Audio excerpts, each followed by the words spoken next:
নিরাপদ জায়গায় লুকিয়ে থাকা যেসব নেতারা তাদের কর্মীদের ফোন ধরছে না, তাদের তীব্র সমালোচনা করেছেন নিষিদ্ধ ঘোষিত সংগঠন বাংলাদেশ ছাত্রলীগের সাবেক সাধারণ সম্পাদক গোলাম রাব্বানী।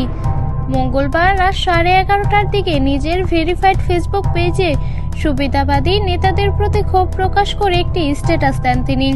ওই স্ট্যাটাসে সাবেক ছাত্রলীগ নেতা গোলাম রাব্বানী লেখেন, কর্মীর বিপদে একান্ত প্রয়োজনে যে নেতা নিরাপদে থেকেও খোঁজখবর নিচ্ছেন না, ফোন ধরছেন না, সামর্থ্য থাকার পরও সহায়তা করছেন না, সে কখনোই নেতা নন, কেবল চেয়ারধারী বা পদধারী ছিলেন। পোস্টে দলীয় কর্মীদের উদ্দেশ্যে তিনি আরও লেখেন, পদ ও চেয়ার সর্বস্ব, তথাকথিত সুবিধাবাদী নেতাকে মন থেকে ডিলিট করুন। এই কঠিন সময়ে সাধ্যমতো পাশে থাকা আন্তরিক নেতৃত্বকে অন্তরে ধারণ করুন। যিনি এই কাজ করতে পারবেন তিনি আগামীর নেতা।